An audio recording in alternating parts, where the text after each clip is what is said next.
Teofimo Lopez versus Pedro Campa. You know what I think was this fight? I think this is a fairly easy fight to pick. This is more likely a cherry pick for Teofimo Lopez for him to regain his confidence after getting embarrassed by George Kambosos Jr., a fighter who we thought was not going to be able to beat Lopez, but he ultimately did. That being said, though, Teofimo Lopez, hate him or love him, he has a lot of power, hand speed.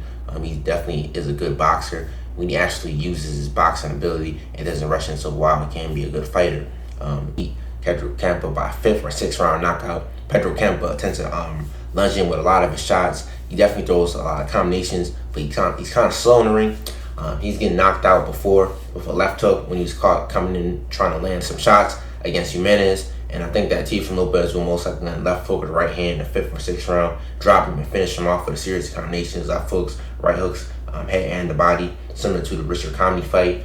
Richard Comey also was caught with left hook coming in.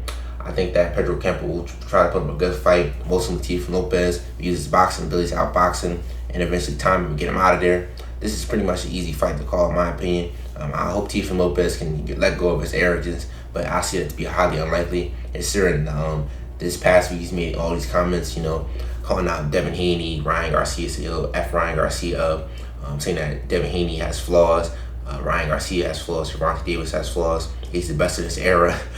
He never lost to George Kambosos Jr. He was undisputed at 135 pounds, and now he's going to become undisputed at 140 pounds. It's absolutely ridiculous with this dude.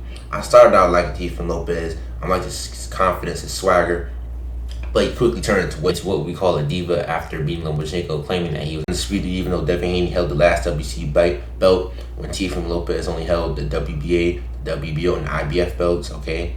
Teofimo Lopez, man, he's delusional, man. Even against Kambosos, he claimed that he wanted to fight 10 rounds to 2 when it was clear that Kambosos wanted to fight from 9 rounds to 3 or 8 rounds to 4. Teofimo Lopez definitely had his moments throughout that fight, most definitely, but not enough to win the fight. He was getting outboxed by Kambosos and outfought by Kambosos simply due to the fact is that he was being extremely wild, lunging in with a lot of his shots, and that's not a good combination against somebody who's a counterpuncher like George Kambosos Jr. It looks even worse when you're trying to claim that you're better than Devin Haney, who is undisputed champion. When Devin Haney, he easily beat Kambosos, who beat you in a dominant fashion, okay? That being said, though, Teofimo Lopez, like I told you, needs to let go of his arrogance. There's a lot of good fights out there for him at 140 pounds. Like Sabriel Mateus, Antoine Russell, Josh Taylor, Jack Catterall, the winner of just Progeras versus Jose Ramirez, or even better yet, Jose Pedraza, considering that Jose Pedraza is on ESPN. Those are all winnable fights for Teofimo Lopez if he can continue to improve his skill set, stop being so delusional and so arrogant. But that can only be helped by Teofimo Lopez if he has the right people around him. Stop having people like his own father who feeds into his own delusions. Teofimo Lopez's father, Teofimo Lopez Sr., just continues to spout the same delusion and arrogance that Lopez Jr. himself expresses. That being said, though, wrapping this video up, though, I expect Teofimo Lopez to win this fight by knockout. Most likely due to the fact is that, like I told y'all, Pedro Campa is no world beater. I think this is pretty much an easy fight. Teofimo Lopez will counterpunch and eventually get him out of there in the 5th or 6th round.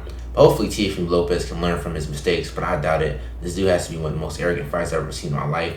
But to wrap this video up, it's not seeing the dream, rocking his head, his naysayers to sleep. I'll holler at y'all with another one. Peace.